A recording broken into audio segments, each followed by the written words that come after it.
Hey, in inventory management, the concept of stock keeping units or SKUs is one of the first you will learn about. However, despite being relatively simplistic, when you look at them in a little bit more detail, there are a number of assumptions made which can be deceptive. Today, we're going to learn a little bit more about its limitations and understand some of the edge cases where the concept of SKUs actually falls down. So Johannes, perhaps we should just start as usual by sort of defining what a SKU actually is. So the SKU storage keeping unit is an abstraction. It's a way to reflect that the same product can be stored in many locations. So if you have like 100 different products and you have 1,000 locations, then you will end up with 100,000 SKUs because you're going to count every single product in every single location. And so you introduce very naturally the notion of SKU. So that's typically like a bookkeeping unit. And sometimes if you're looking at warehouses, it can literally be materialized by the fact that for every SKU, you have actually a physical bin that contains the stuff. That is, and what you assume is that when you have a SKU, is that all the units that are like within the SKU cannot be differentiated. Okay, and it's a concept that's been fairly sort of ingrained in kind of the supply chain kind of dictionary. So what's so interesting about the concept of a SKU? What's so interesting about some of the features that it looks at?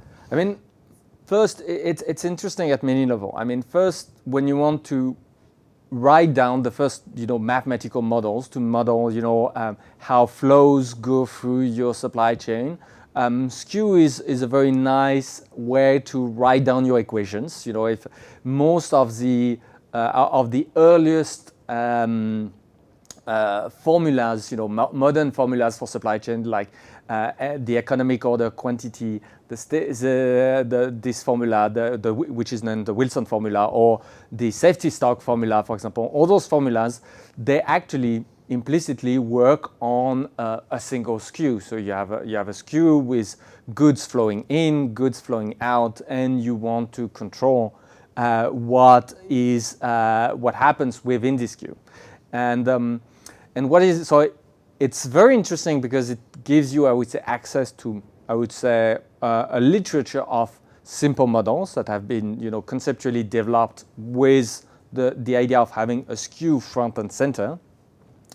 And then when you go into, the reality of supply chain software, SKUs are ubiquitous. Most ERPs, most WMS, most e-commerce platforms have notions of SKUs one way or another. And thus, it's not just a concept that is useful to write equations. It's also something that has been, that is implemented at the core of many supply chain systems. So you will find those SKUs pretty much everywhere. And when you want to reason about, well, it's kind of handy if when you think about SKUs, it just so happens that the software you operate has SKUs as well. And we mentioned in the start that kind of there's a few assumptions that are being made with SKUs. So what are some of these assumptions that it makes? So the key assumption is that units within the SKU, stock units, so physical products cannot be differentiated. And that's actually a fairly big assumption. And most people, I know many supply chain practitioners that are probably putting assuming that those, relying too much on their assumption for their own good, actually. And what kind of real-world assumptions are there? So, it depends on the vertical, but let's pick one. For example, fresh food. What matters is that you have batches of products, and that comes with expiration dates. So, if you look at the units that you have in a SKU, you can say, oh, I have 100 units in stock. And all is well because my demand is only 20 units a day. And so for tomorrow, I'm good. I have 100 in stock, and tomorrow I will have 20 units of demand.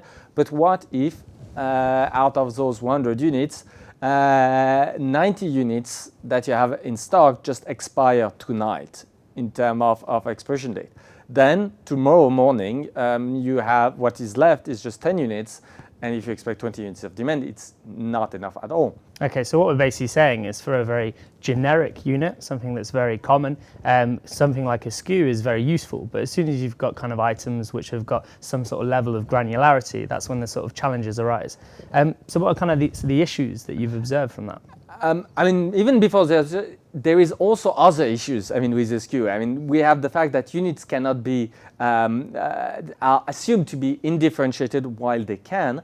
But even when they are all the same, the very notion of SKU can still be quite misleading.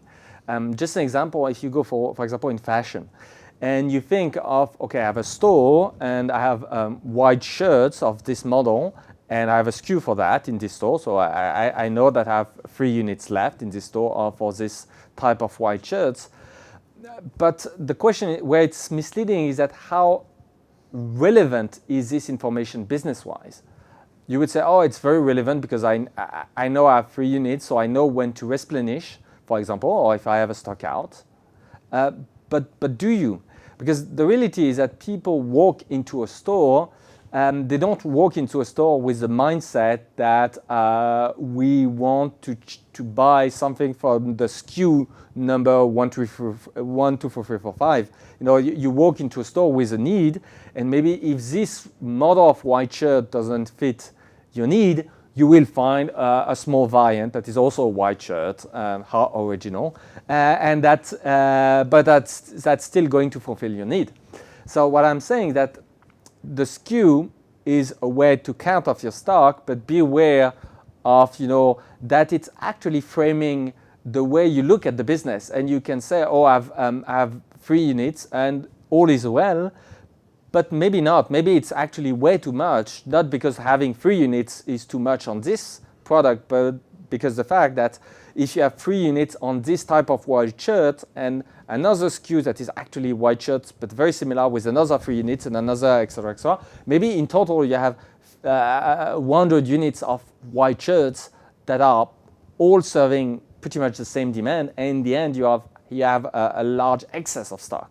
But it's just that it's not very visible when you look at the stock at the SKU level. So what you're saying is kind of the SKUs are not taking into account kind of substitute products, and there's exactly. no sort of linking between. Exactly. I mean, the SKU is, beware, the SKU frame your mind into looking at, the stock and the flows at the SKU level, which might or might not be actually relevant. Another way to think of it is that, let's say, for example, if you're a garage doing repairs for car parts, the thing is that for any car, you typically have half a dozen different parts that are compatible to do the same thing, such as, for example, pad brakes.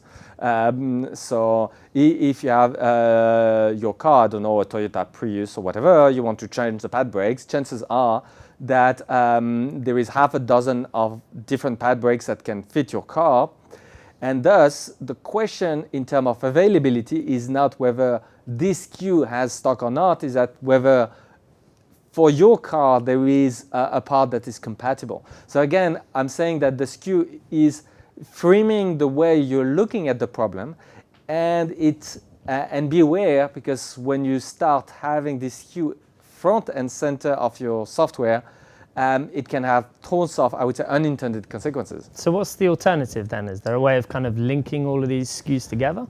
So absolutely. I mean, first, the first thing to realize is that there are many alternatives. You see, that's maybe sometimes when a problem is framed, I would say in a certain way at scale, and you have, and you start to brief, this way of thinking the problem just because it's everywhere. When I say everywhere, all the software that you interact with on a daily basis are taking this assumption front and center. So all that you see in terms of reporting, analytics, user interfaces, everything is kind of engineered around this idea. It distorts your perception, and you might not even realize that there are alternatives. So first, yes, there are plenty of alternatives. For car parts, you want to think of what is, the unit of demand and what are the unit of service. What do you have to service those units of demand? And you want to kind of be agnostic of which part is being used, because if they are all equivalent, it doesn't really matter to to think of different buckets, different SKUs, if in the end they are all serving the same need.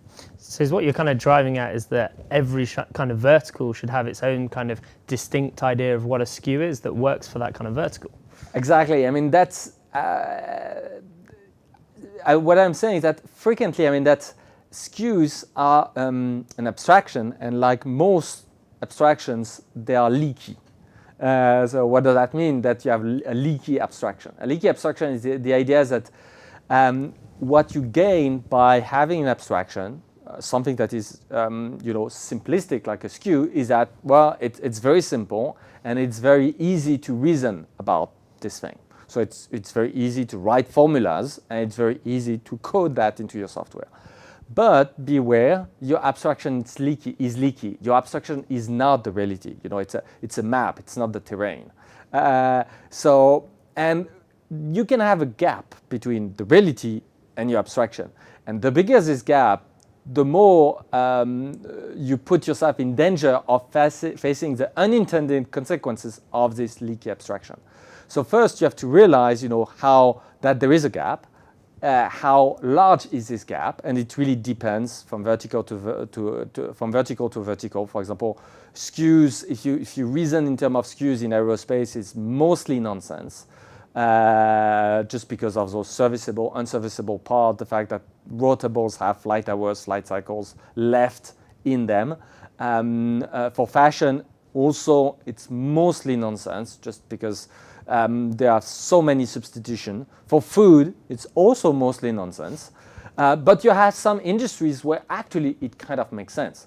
If you're Apple and you sell iPhones, it's a fairly good approximation. I mean, people want the latest iPhone. They will want this SKU, and they will not think that another iPhone is going to be a good substitute. So you have a good notion. I mean, the SKU, and indeed, when you have a stock of iPhone of the latest generation, they are really indifferentiated in the sense that it's almost like a promise from the brand that there is no difference whatsoever between this box of an iPhone and this other box. So for those kind of industries where you talk about it being nonsense, have they kind of moved away from using SKUs, or is it something that's still very much using today? That's the interesting thing, that many of the supply chain software have emerged from, I would say, FMCG, fast-moving consumer goods, where the notion of SKU is actually having a lot of sense. I mean, if you're Apple, you're producing millions of units of a super well-defined product, and it makes perfectly sense. But as you move, and for example for Procter & Gamble also, I mean, in their case, if you're selling shampoo or detergent, those SKUs are usually something that is making, I would say, absolute sense for those type of businesses. But when you move to other verticals, it might make actually less and less sense. And the things that I've seen intrigued is that because you had, again, the Procter & Gambles of this world that were like the pioneer, if you go back in the 70s, in terms of, I would say, of having software-driven supply chains, I would say in their trail, a lot of companies went with the same sort of recipes, even if their businesses were actually demanding relatively different ways of thinking about the stock.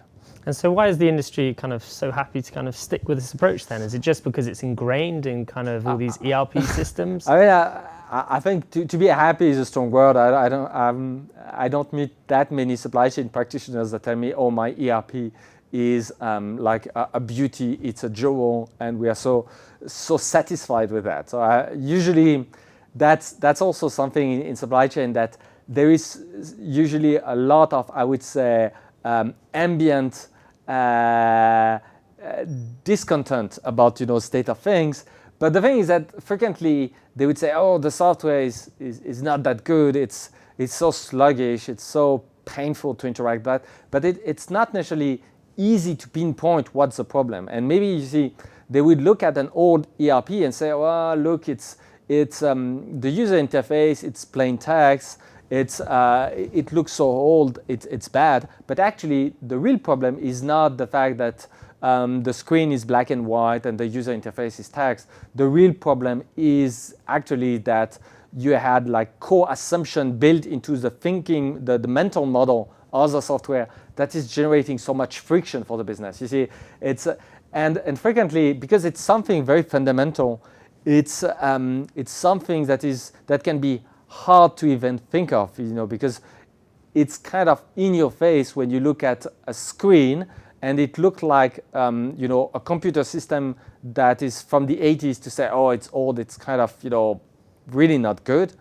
It's kind of the obvious aspect. What is more difficult is to think, yes, it's old, it doesn't look nice by today's standard, but actually the biggest problem is that the very concept that exists in this software are not the right ones for the way I should think about and reason about my own business.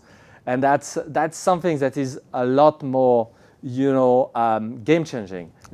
So what's kind of the advice to a supply chain practitioner then? How can they find this beauty or jewel, and what should they be moving towards? So first, I will be expand your horizon. You have your SKUs that are everywhere, but really think yourself, is it really something that makes sense, both on the production side and on the demand side?